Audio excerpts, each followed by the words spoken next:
So today I'm very excited to talk about one of my favorite topics is ADUs. And obviously we've done a lot with ADUs over the last 2 years as a company, have overseen projects and been renting probably about between 35 to 40 ADUs. It's been a huge success for us, a huge value add that we've given to our investors. And so today I wanted to just go in a little bit more in depth on how the process works and our involvement in it. And I think it'll really shed a lot of light to all of you and help educate you. And you can pass that education on to our different landlord owners. And we can pass this education on to people who are interested in buying an investment property. We can use it for people who already have an investment property. And then also we can use it for people who are interested in doing something called house hacking, where you're utilizing rental income at your property that you live at in order to decrease your expenses. We'll kind of go through all those different scenarios today and all the different ways you can maximize it, what you look like for costs, and then how CNC gets involved with all these different processes. So I'll hold questions at the end. So I'll kind of just roll through my slides and in the meantime. So I'm building ADUs. What is an ADU? So an ADU stands for an accessory dwelling unit. And so ADUs came into existence in 2020 when Gavin Newsom signed into legislation the bills related to ADUs. There were a couple that he signed in, and he signed in a couple more in 2021, like SB 9 that help with splitting lots and stuff like that. So Gavin Newsom's been very on the forefront of adding supply of housing to our market. So California has a severe housing issue in that there's significantly more population than we have housing. And that's exactly what drives our cost of housing so high, is the limitation on so some simple supply and demand equation that's causing prices to go up so much. So he's been really pushing the bills to increase that supply, to make housing more affordable, and to be able to keep people and stop the bleed of people moving to Texas and other lower cost states. So ADU stands for accessory dwelling unit. And so essentially what the bill does is allows all residential zoning districts, multifamily and single family, to be able to build an accessory dwelling unit. Now that accessory dwelling unit can come in different forms. It can be a detached ADU, meaning not attached to the house, no walls in common. It can be attached. So if you have like an attached 2-car garage where you walk through the door of your garage into the house directly and you share walls, that's considered an attached ADU. And then last would be a junior ADU. And so a junior ADU is essentially junior to an existing ADU. So at a residential zone property, you can have a single family home, an ADU, and then in addition to that, a junior ADU, so allowing up to 3 units of the property. And the biggest change that this bill did was really on what it did to the allowance of the rental. Because in the past, you were always allowed to build guest houses at your property, but they just couldn't be rented separate from the house. You needed to have one tenant. So now this new law passed in 2020 allows us to rent those dwellings separately. So that is the major change. And so this major change really redefines zoning in all of California, because now you're going to have properties that are zoned what you call R1 residential for single family homes. And in the past, you were only allowed to have one family dwelling on that property. So you have situations where you might have like multi-generational families living in a very large house, but you never had a situation where you had 2 leaseholders in one home. And then now with the addition of the junior ADU, that allows you to be owner occupied and then have 2 units for rental income. If you're going to do a junior ADU, you're not allowed to rent all 3 units. One of the units does have to be owner occupied. So you can't just magically pop up in a triplex. It has to be owner occupied plus 2 units. And then also junior ADUs have to be converted from existing space. So you couldn't go build a brand new junior ADU from ground up. It has to be a conversion from like either if you have like a studio, or a large master bedroom, that'd be a great junior ADU. If you have a single car garage, that'd be a great junior ADU. But it just has to be converted from a space that already has a foundation, framing on your sides, walls, and a roof. So those are the big characteristics of a conversion. The plumbing and the electrical should not be pre-existing. And if you do have pre-existing for electrical and plumbing, most likely the city's going to make you retrofit it all, which involves ripping it all out. For those owners who have like an illegal little guest house and stuff like that, that's not very helpful for these ADUs, because the city does want them 100% up to code for modern day codes. They don't want the building standards of the 1970s used, or the lack of codes thereof, which we see a lot in the Monterey area, definitely. Why build an ADU? So this is, I think, the big point of conversation to have with clients is the reason behind why we're doing these ADUs. So to me, the most important reason to build an ADU and the biggest benefit is cash on cash return. So when you own a rental property, you have your income, you have expenses, and then at the end of the day, and then you're left with what is called your cash flow. And so your cash flow on an annual basis divided by the amount of cash that you have invested in the property equals your cash on cash return. So by adding ADUs, when you have an existing property, you have a fixed level expenses. So your PITI, which is your principal, interest, taxes, and insurance, that's your largest expense at a rental property. That is a fixed amount based upon what you purchased the property for and how big of a loan you took. So as long as you're not refinancing your property, those aren't going to change much. Your taxes will increase annually, but it's not a very significant amount. It's only a couple percentage points that it'll increase each year. The market increases at a faster rate than your taxes will increase at. For your insurance, same thing. Your insurance will increase over time, but it's a small amount in comparison to what your income will increase by. If you have fixed level expenses and you're increasing your income, then almost all of that new income becomes cash flow because very little of it is eaten into expenses. So I'll run through kind of a scenario. So if you do a new purchase, you go and buy a single family home for $700,000. Let's say hypothetically you'll expect that to rent for about $3,300. So maybe this is in Seaside or in Salinas or something like that. So if you take out a loan for 80% of the purchase, essentially having 20% down, then your monthly payment for principal, interest, taxes, and insurance would be $3,931. I came up with that number based upon the interest rates that we are seeing today. I think it was about 5.5% that is estimated at. So as an investor, you would have $140,000 invested in this property, and that would result in a negative cash flow of $631 before you even take into consideration your property management fees, which is us, any repairs. So like when you have a leaky faucet, door that won't open all the way, things like that, all the repairs that we experience all the time to properties. Utilities. So we always recommend that owners at least pay sewer at single family homes. Even though it's a low amount of utility expense, they're still going to have some. And then capital expenditures are our bigger expenses, like our roof replacements, our water heater replacements, things like that. So you're still going to have those type of expenses to the property. So 631 is kind of your starting point of your negative cash flow. So now the whole point of buying an investment property is for it to be an investment. So if you're losing money on your investment, then it is not a very good investment. So what we can do with these people who are buying new properties or adding new properties to their portfolio is they can look at it from a higher viewpoint and with value adds included, and value add being the EDU. So if they look at it that way, they can purchase the same single family home for $700,000. And if you consider a one bedroom ADU being added to it, they could rent for $5,100. So I was taking into consideration it being a smaller 2-bedroom.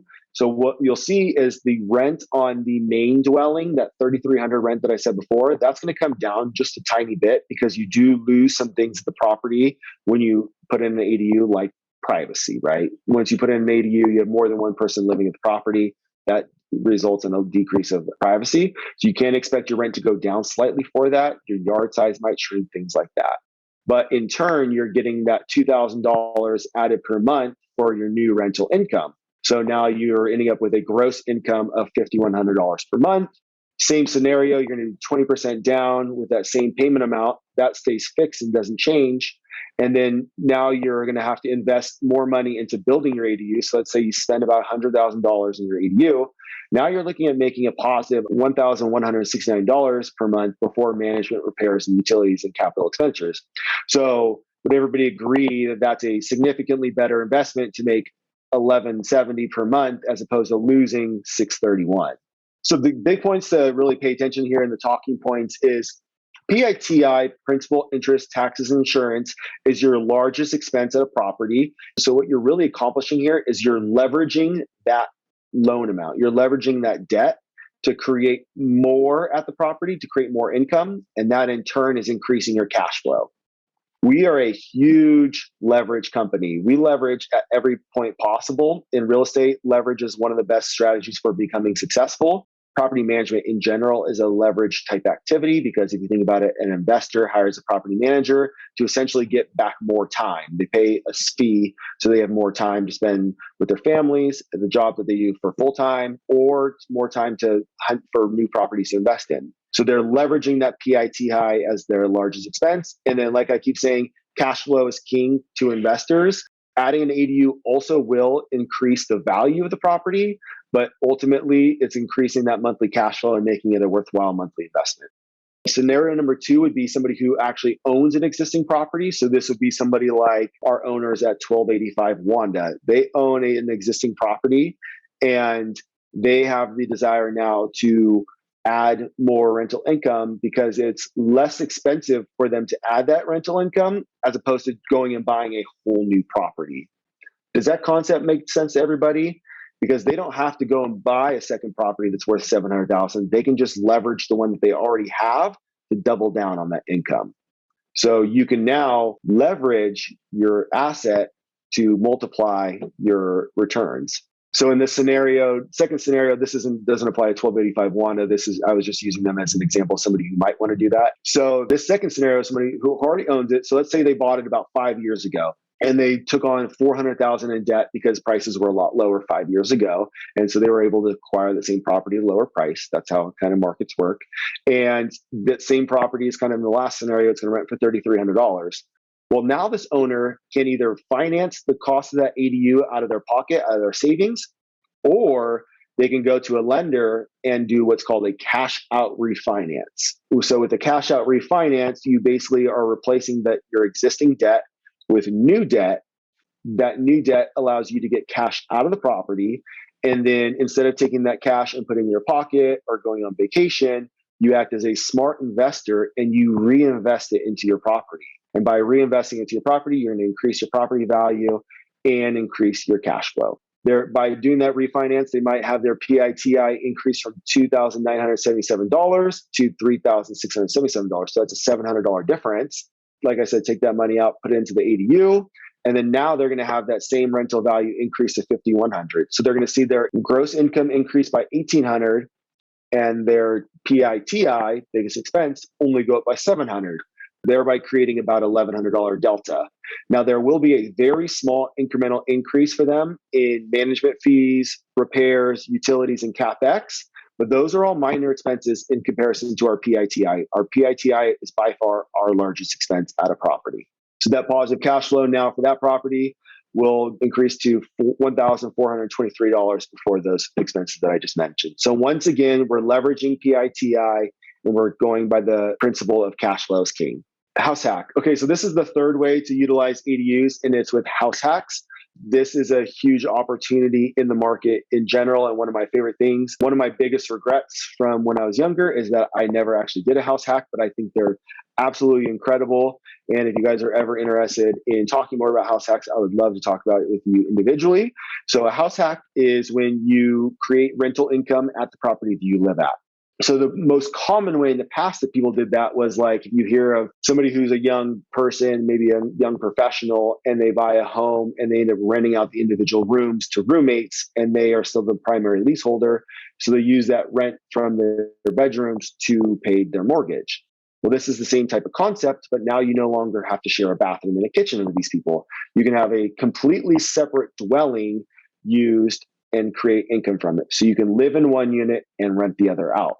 So you're using rental income from your ADU to completely subsidize your mortgage. So if your mortgage was that $3,931 that I was talking about from that $700,000 house, if you're renting your ADU for $2,000, now effectively you reduced your PITI to $1,931 as opposed to $3,931.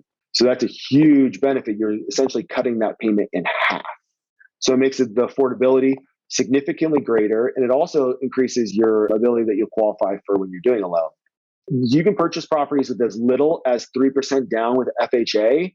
And if you have any clients that might be VA military or have access to VA loans, former military, then they can buy with as little as 0% down. So veterans can house hack with no money down, which is pretty incredible. But the rest of us still can do it with 3% down. So that's also pretty great. like I keep saying, PITI is our largest expense to leverage. And always remember cash flow is king. So that $2,000 still is cash flowing for you because it's reducing your monthly mortgage payment. All right, so that's why. Now a little bit more back to what. So also in addition to the single family home instances that I was mentioning earlier, we also have multifamily scenarios. So in multifamily properties, they are a little bit more complex. It is a little bit more difficult to deal with the city, but you're still accomplishing the same thing, and that's increasing your cash flow and increasing your property values. So for multifamilies, you're permitted just one ADU for every 4 units. So if you have a 16 unit property, you get 4 ADUs. If you have a 15 unit property, you only get 3 because you need to get to that full 4. So if you have 8 units, 2, 12, 3, and all the numbers in between are still the numbers, are still the lower number, because you can't have a third of an ADU or 3/4 of an ADU. Now, when you're using the 1 per 4 method of calculating how many ADUs you get, you have to convert existing space. So the best case study for this is really 3270 Del Monte. I think we did our on-site training there. It's a massive property. It has 112 units. So you look at it and you go, wow, 112 units, you should be able to add, what is that, 28 ADUs to that. And it doesn't work to add 28 ADUs because if you're going to be adding more than 2, you have to convert existing space. So at that property, you'd have to find 28 areas to convert. So you'd need like several laundry rooms and a couple of manager units and maybe like 3-bedroom units that you could have pulled some bedrooms off. It's a lot of complication, right? Like it's tough to figure that out, and it's tough to get there. So it's not as practical unless you have a property that has multiple laundry units at it, or if you have garages. Garages would be the saving grace there, but they would need to be attached to the primary dwelling. But if you have garages, for example, 351 Delavina has garages, and the ones that are attached could be converted under those rules. Now, the better opportunity for multifamilies is that you're allowed 2 detached on any parcel. So that's even if you have only a duplex, you can do 2 detached. So for example, 1020 Austin is a property that we manage in Pacific Grove. And currently we're in process of working on there. It's an existing duplex, and we are starting the plans right now to build 2 more units on that property. And that's permitted because they're going to be new builds, detached, and we're only building 2. So that's going to double the rental income of that property. And so a couple of properties that we're doing this at is 1191 Noche Buena. So that one's actually an 17 unit complex. So it's permitted 4, right? Because 4 for every 4. We're converting 2 of the units from existing space. So there's an existing laundry room that we're going to turn into an ADU, and there's an existing manager's office that's not currently being used. So we're converting both of those to ADUs. And then there's detached garages. So we're going to convert 6 garage stalls into 2 ADUs. So that will then effectively create a total of 4 ADUs of the property. Same with 351 Delavina, we're doing something similar, but for that one, we're only going to do the attached garages, conversions, and then detached garages for the other 2. Investors who own multifamily properties are, of course, the ones who are the most interested in talking about this because they're the most excited about it, and they usually have the ability in terms of capital to make it happen. So it's just good to caution them that there are restrictions on what you can do because of the need to convert existing space. You would just want to prompt them to start looking into it, and it's something that we can help with should they choose to enlist our help. Okay, I'm going to go through like the 3 different types of ADUs that we'll see now. So I'll categorize them as good, better, best.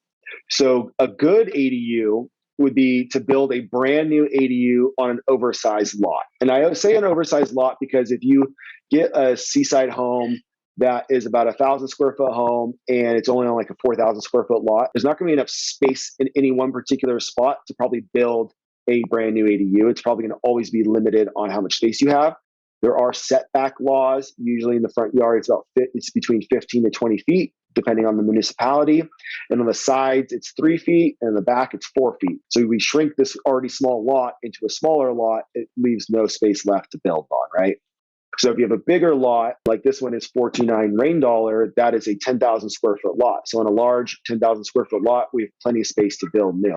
And when you're building a brand new ADU, you're looking at a construction cost of about $350 per square foot. So if you want to build an 1,000 square foot ADU, the cost will be about $350,000. Now that's a very rough estimate based upon using rental grade materials. If you want something that's a little bit fancier and nicer, it's going to cost per construction square foot is going to go up from there. And the reason why the construction cost is so high is because you're not pulling from anything that's already existing. You're pouring a whole new foundation. You're building all new framing. You're building an entirely new roof. And then you're having to do all the finishes inside of that as well. You're also having to run new utilities, and those have to all be separate. It's a lot of requirements. It's crazy, but it makes the cost just go up. But the benefit of doing all these things as brand new is it gets the highest new rental value because you have brand new systems. If you have a brand new plumbing, brand new electrical, all those systems run a lot better. They look a lot prettier. Tenants will pay a premium to live in a brand new construction house. Okay, then better would be to convert an attached garage. So if we have a 3-bedroom house with an attached garage, with the attached 1-car garage or even a 2-car, we would be looking at that construction costing about $85,000. Now it's significantly less than new build because we already have an existing foundation, we have existing framing, and we have an existing roof. So we're leveraging off those existing building systems, and we're just filling in the insides essentially with the electrical, the plumbing, the countertops, the appliances, all that good stuff. Now, an attached garage will have your lowest new rental value. And that goes back to the point I made earlier. The biggest deterrent on ADUs is you lose privacy. So naturally, when you have something that's attached to your primary dwelling, you lose a lot of privacy because you get noise from having common walls, same as like an apartment complex or a condo. And then you also have reduction in your yard size. So we always recommend as a company maximizing private yard space because that gets incrementally higher rental value. And then when you have private yard space, you can usually be pet friendly, which then again increases your rental value per month and drives more demand to the property. And there's less supply of those within the market. Now, the best ADU is if you can convert a detached garage that's already existing into an ADU. So the owner at 1169 Wanda just recently, this is the most recent one that we completed, he converted a 2-car garage into a 2-bedroom. And although it was a smaller 2-bedroom, it didn't really have any privacy, and it still rented for a great rental rate of $2,200. So now the cost for construction for this is about $140,000. Now it goes up from the attached ones because you're having to run your systems further from your house. You have to trench out your sewer line, trench out where your electrical runs, your gas, all that great stuff. So it's just more cost to run those things further away from the house. But for that additional cost, you get a much higher rental rate because then you have great privacy at the property. You have a private yard, be pet friendly, things like that. And you don't have those common walls. And it's still cheaper than building new because you're still utilizing existing foundation, you're utilizing existing framing, and you have an existing roof. So this really is the best ratio of highest income to lowest cost, resulting in your best cash on cash return for undergoing the project. And you don't have to be an expert on the construction costs. You don't have to be an expert on the construction it takes to actually get it. It's just having the understanding, hey, privacy results in a higher rental rate. The properties who are going to perform the best are the ones that have the most privacy. And I think if that's like what we can really hone in our conversation, that's where we can provide the most value because ultimately our landlords look to us to advise them what they can get for their rental rates and how they can get more for their rental rates.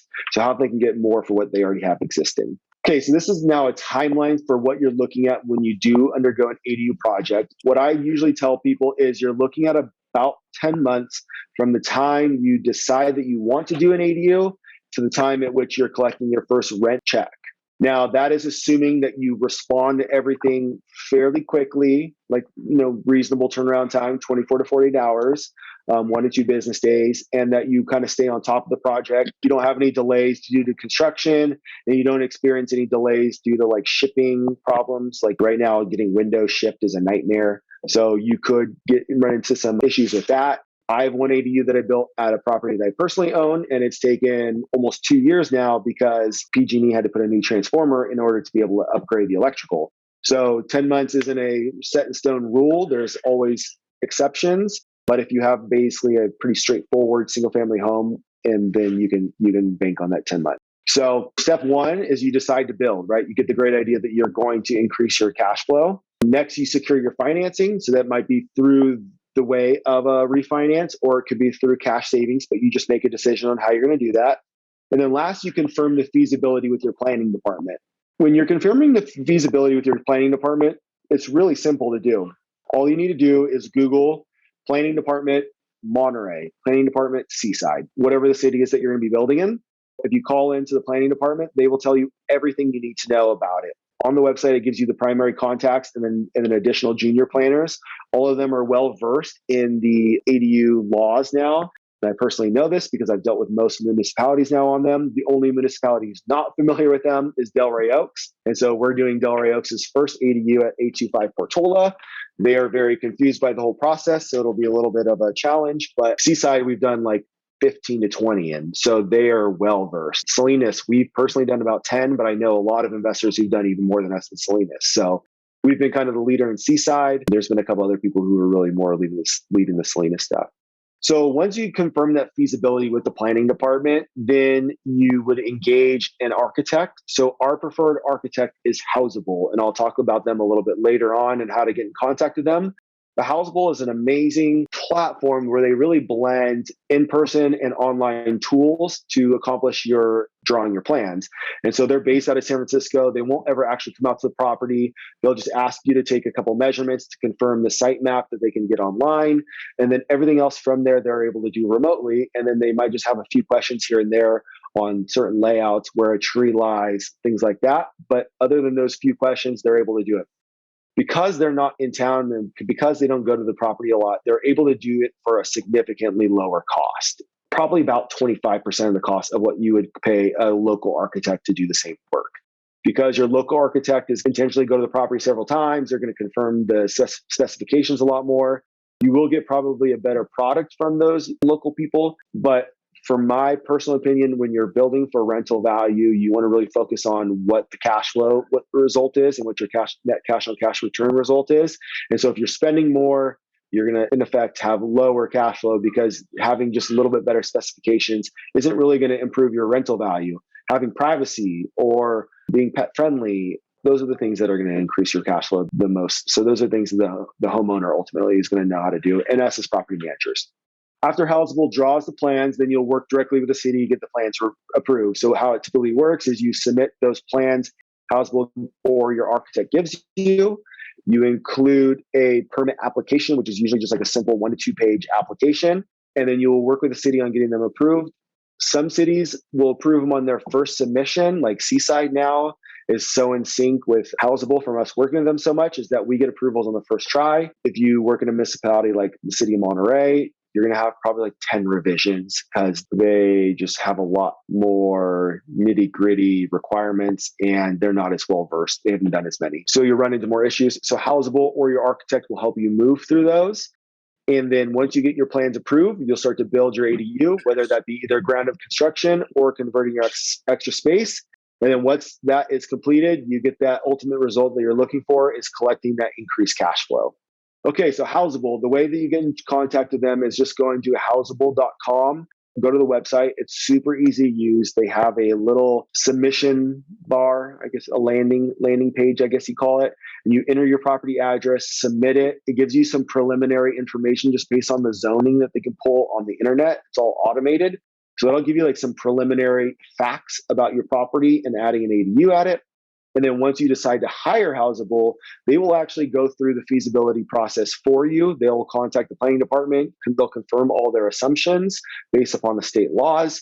And then they will work with the homeowner to start drawing those plans to the owner's desired specifications. So they'll work with the homeowner on how many bedrooms they want, where the bedrooms should be located, how they can minimize costs by putting the plumbing on the same side of the house and things like that. So Housable will work directly with the client, or Housable can work through us and the client. We can kind of be the middleman. And I'll talk a little bit later on how we do that for some people and what they need to do in order to work with us on that level. What we're trying to be is not always be the source of information. We're trying to be a resource. So by being a resource, we're not saying, hey, I'm going to go to Housable and pull this information for you. You say, hey, you're interested in doing an ADU. You want to increase your cash flow. You should go to this really great site that we use, housable.com, and they will be the source of all this information for you. I'm being the resource by giving you that information. Now, a couple challenges that people run into when they build ADUs. So in the Monterey Peninsula only, you run into the specific problem of having enough water credit. So most 3-bedroom, 1-bath houses will not be able to build an ADU at the property based on their current allocation of water credits because they do not have enough water to reallocate The water credit system is a very complicated process. I have trainings that I've recorded that are on our YouTube channels that you guys can check out if you're interested in finding out more about water credits, or you can reach out to me personally about it. I know a lot about them. I've done a lot with water credits. Housable will refer people to me to discuss water credits that we're not even clients with. So I do have a great deal of knowledge on that. So now some jurisdictions within the Monterey Peninsula do have water credits for sale. So if you have a situation where you don't have water credits in like Pacific Grove, you can buy more. You also were able to buy more in Seaside. They just ran out. They were available only for ADUs though. So Seaside was really pushing the ADUs. The next challenge that I mentioned earlier is space to build. So the city has setback requirements in the front yard, sides, and backyard. And so if there's not enough space given those setbacks, then you will not be able to build an ADU on that property. Also, depending on its proximity to public transportation, you may be required to add additional parking at the property. So off the top of my head, I think it's if you're not within 1 mile of public transportation, then you would need to add additional parking. Since we're in a smaller town here, we are typically that close. We're typically within 1 mile, but there's parts of San Jose that you might be out of that, or in more rural areas, you might have that issue as well. Like Watsonville, if you have a rural property in Watsonville, you might run into the issue. Prunedale, same thing. You might have to add parking on those lots. So if you have a already smaller lot in those areas, it's going to be challenged. But the good thing is that usually those lots are on the bigger side when they're a little bit more rural. The next big challenge is impact on tenants. So this is the one that I know we feel the most. So it's always ideal when you can have the property vacant for that building. If you're in a situation where you're not able to do that, it's best to negotiate some deal that's going to work really well with the existing tenants. And the reason why it's a benefit to negotiate with them is because ultimately these tenants can be a huge headache on your project. You can really put in a lot of delays. And if you go back to our cash flow is king concept, if you're going to create delays on your ADU project, you're going to ultimately lose money on that, as opposed to just giving the tenant some type of incentive to be flexible with you as you build it. So if your owner is already on the ADU project phase, or if they're asking you questions about it, really encourage them to build it vacant. And if they're not going to build it vacant, encourage them to give the current tenants some type of discount. And the last challenge that we run into will be with our utilities. So that goes back to our training 2 weeks ago or 3 weeks ago with RUBS. So we can do RUBS for these properties, but the best way to do it is if they do all electrical only at the property. So if they do all electrical only, electrical is the easiest utility to get a second meter at. On the Monterey Peninsula, you cannot get a second water meter. It's completely banned because of the water credits. So you always will have one water meter at these ADUs in the Monterey Peninsula. If you're outside the Monterey Peninsula, then you're able to have water meters added for typically between $10,000 to $15,000. And then gas meters, you can have those added legally. It's just a huge headache. PG&E is really challenging to deal with. And even on the electrical meters, they're challenging, but the gas meters, it just goes a little bit further. They have more requirements. I think it's just probably a little bit more dangerous for them to be installing those. That's my speculation. But at the end of the day, it just comes down to, it's just a little bit more challenging, and electrical meters are the easiest. So what you can do is you can have an electrical only ADU with a separate meter. So then you don't have to do RUBS for your electrical, which is a huge save on time for us as property managers. And it's better for the homeowner on their cash flow. So now the biggest part, what's our involvement at CNC Property Management? So we as a company can oversee plans and permitting process. So if a homeowner wants to build an ADU, they can engage with us. And Kylie is the kind of runs point on these. And she will deal with Housable and the city, and she'll help the homeowner get this all completed. So we've done this for homeowners like at 6-8 Redwood. We've done it for a lot of the Tarantino properties, the Gordo properties, things like that. Some clients though like to do them themselves because they have a lot of customization features. They care a lot about like what the layout's going to be, things like that. And so they like to be involved. So like 489 Laurel is a good example of that. They wanted to be hyper involved, so they wanted to do it themselves. We will oversee the plans and permits when a client uses our sister brokerage, BHGRE, for brokerage, meaning they buy or sell that particular property they're wanting to add an ADU at with our sister brokerage, Or option number two is we are in process right now of creating a platinum package for our clients. And so we'll be rolling that out sometime next month.